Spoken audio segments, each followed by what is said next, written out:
কি অদ্ভুত তাই না? আমাদের মা কাকিমা জেঠিমারা কোনো রকম কাশ্মীরি লঙ্কার গুঁড়ো একেবারেই ব্যবহার করে না। রান্নার রং ভীষণ সুন্দর আসে। আবার কোনো রকম এক্সট্রা বিশেষ কিছু এলাহি মসলা ব্যবহার করে না। হাতের কাছে যে মসলা পাওয়া যায় সেই মসলা দিয়েই কিন্তু আমাদের মা কাকিমা জেঠিমারা রান্না করে। আর তার স্বাদও কিন্তু হয় অসাধারণ। আমি আজকে একটা পনির রেসিপি শেয়ার করছি। এটা আমাদের বাড়ির রেসিপি। মানে আমার মা কাকিমা জেঠিমারা ছোট থেকেই দেখেছি এইভাবে পনিরের ডালনা তৈরি করতো। পনিরের ডালনা বা পনিরের রসা এই রেসিপিটার নাম।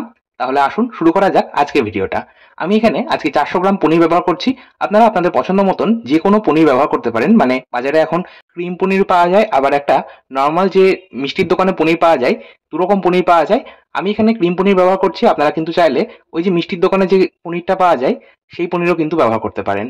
আচ্ছা, পনিরটাকে আমি ছোট করে টুকরো করে নিয়েছি, তবে খুব বেশি ছোট করিনি। ডালনা বা কালিয়ার জন্য একটু বড় করে মানে মাঝারি সাইজের টুকরোগুলো রাখলে ভালো হয়। লবণ, হলুদ আর গোলমরিচ গুঁড়ো দিয়ে আমি ভালো করে পনির টুকরোগুলো মাখিয়ে রাখলাম। 5 থেকে 7 মিনিট মতন রেখে দেবো। আর এখানে আমি গোলমরিচ গুঁড়ো ব্যবহার করছি।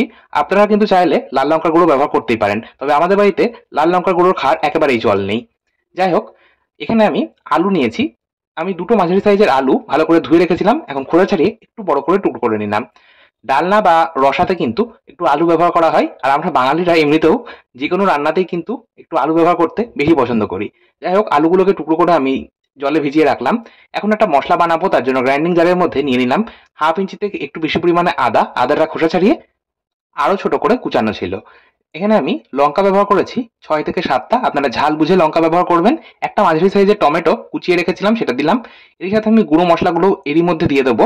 এখানে আমি হাফ চা চামচ ভাজা জিরের গুঁড়ো, হাফ চা চামচ ভাজা ধনে গুঁড়ো আর ব্যবহার করেছি লবণ। এখানে আমি মোটামুটি 1 চা চামচ লবণ ব্যবহার করেছি। আপনারা আপনাদের স্বাদ মতো লবণ ব্যবহার করবেন।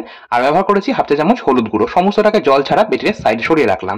এখন যে ফোড়ন ব্যবহার করব সেই গোটা মশলাগুলো আমি একটু থেতো করে নেবো। হামানদিস্তার মধ্যে গোটা গরম মশলা মানে 3 থেকে 4টে মতন ছোট এলাচ, দুটো লবঙ্গ আর একটা ছোট দারচিনির টুকরো, এর সাথে হাফ চা চামচ গোটা জিরে, এই মশলাগুলো আমি থেতো করে কভার করে সাইডে সরিয়ে রাখলাম। এখন আমরা মূল রান্নায় চলে আসছি। চলে এলাম গ্যাস ওভেনের কাছে, কড়াই চাপিয়ে দিয়েছি, গ্যাস অন করে নিয়েছি। কড়াইয়ের মধ্যে দিয়ে দিলাম সর্ষের তেল 4 টেবিল চামচ পরিমাণে। মোটামুটি ওই ধরুন 4 থেকে 5 টেবিল চামচ সর্ষের তেল রয়েছে। আর রান্নাটা কিন্তু সর্ষের তেলেই হবে। রান্নাটাতে সাদা তেলের ব্যবহার কিন্তু একেবারেই হবে না। তেলটা ভালো মতো কড়াইয়ের মধ্যে ছড়িয়ে তাতিয়ে নিলাম। আর অপরদিকে অপর গ্যাস বার্নারে একটা সসপ্যানের মধ্যে আপনাদের দেখিয়ে দিই, 1 কাপ পরিমাণ জল আমি গরম হতে বসিয়েছি। জলটা বয়েল চলে আসলে বন্ধ করে দেবো। অপরদিকে তেল গরম হয়ে গেলে মশলা মাখিয়ে রাখা পনিরের টুকরোগুলো দিয়ে দিলাম। পনিরগুলো যেহেতু পরিমাণে বেশি, সেই জন্য কিন্তু আমি মোটামুটি 2 থেকে 3টে ব্যাচে ভেজে নেব। প্রথম ব্যাচের পনিরগুলো আমি ভেজে নিচ্ছি। গ্যাসের ফ্লেমটা কিন্তু লো মিডিয়ামে রয়েছে। পনির ভাজার সময় আপনারা একটা জিনিস খেয়াল রাখবেন, তেলটা কিন্তু খুব ভালো মতো একদম ধোয়াটা গরম হাই ফ্লেমে রেখে করে নিতে হবে। তারপর গ্যাসের ফ্লেমটাকে একদম লোতে করে পনিরগুলো জাস্ট 1 থেকে 1.5 মিনিট নাড়াচাড়া করে ভেজে তুলে নিতে হবে। আর পনিরগুলো ভেজে তুলে নেওয়ার পর কিন্তু আমি সরাসরি দিয়ে দিচ্ছি গরম জলের মধ্যেই। আচ্ছা, ওই যে তেলটা রয়ে গেছে পনির ভাজার পর, ওই তেলের মধ্যে আমি 1 মুঠো কিশমিশ নাড়াচাড়া করে ভেজে তুলে নিলাম। এখন পনির ভাজার পর যে তেলটা রয়ে গেছে ওর মধ্যে এবার সম্পূর্ণ রান্নাটা হবে। তার জন্য আমি এর মধ্যে দিয়ে দিলাম 1 টেবিল চামচ ঘি। রান্নাটা তেল আর ঘি মিশিয়ে করব। ফোড়নে ব্যবহার করছি একটা তেজপাতা, একটা গোটা শুকনো লঙ্কা, আর ব্যবহার করছি থেতো করে রাখা মশলাটা, আর ব্যবহার করলাম হিং। এখানে আমি হাফ চা চামচ হিং ব্যবহার করেছি। যেহেতু সম্পূর্ণ নিরামিষ রান্না তাই একটু হিং ব্যবহার করছি, এতে রান্নার স্বাদটা ভালো হবে। এখন এরই মধ্যে দিয়ে দিলাম 1 টেবিল চামচ পরিমাণে চিনি। এই যে রান্নার রংটা সুন্দর আসে তার কিন্তু মূল উপকরণ বা একটা সিক্রেট উপকরণ হচ্ছে চিনি। চিনির জন্যই কিন্তু রান্নার রংটা বেশ লালচে হবে, আর রংটাও কিন্তু ভীষণ ভালো আসবে। চিনিটা একদম হাই ফ্লেমে ক্যারামেলাইজ করে নেওয়ার পর গ্যাসের ফ্লেমটা একদম লোতে করে দিতে হবে।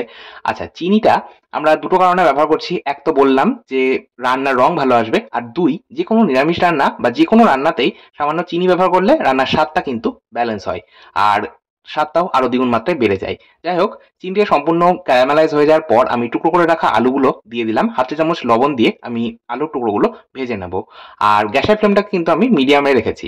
কভার করে ভাজবো, এতে করে আলুটা কিন্তু সুন্দর ভাজা হবে। আলুটা ভাজতে ভাজতেই আমি ওই একই হামানদিস্তার মধ্যে নিয়ে নিচ্ছি 2 টেবিল চামচ পরিমাণে কাজু বাদাম। কাজু বাদামটা আমি এইভাবে একটুখানি গুঁড়ো করে নেব।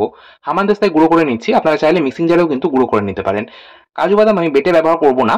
কাজু বাদাম বেটে ব্যবহার করলে করতেই পারেন, তবে কাজু বাদাম যদি গুঁড়ো করে ব্যবহার করা হয় তাহলে গ্রেভি স্ট্রাকচারটা মানে ঝোলের যে স্ট্রাকচারটা সেটা কিন্তু বেশ একটু ঘন ঘন হবে, খেতে ভালো লাগবে, মানে ঝোলের ঘনত্বটা ভালো আসবে। আর খাওয়ার সময় ২-৪টে যদি কাজুর দানা মুখে পড়ে তাহলে কিন্তু খেতেও বেশ লাগে।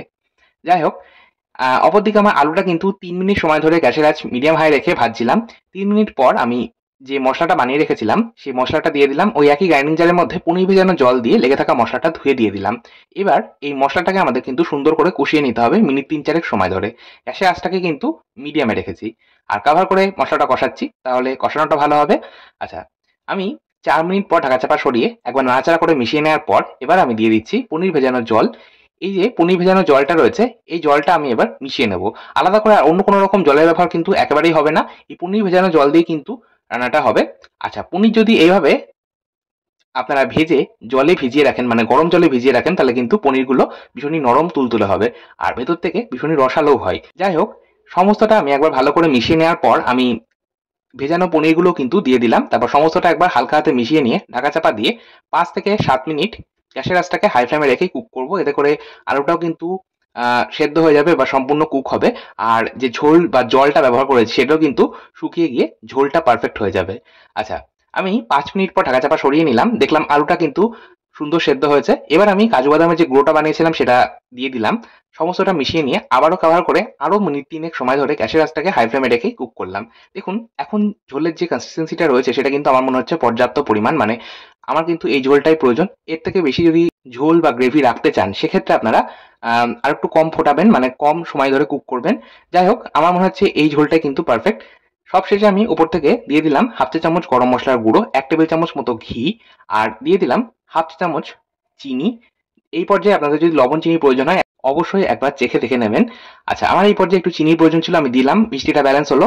আচ্ছা, এবার আমি সবশেষে গ্যাসের ফ্লেম বন্ধ করে কুচনো ধনেপাতা দিয়ে মিশিয়ে নিচ্ছি। ব্যাস রেডি আমাদের পনিরের ডালনা।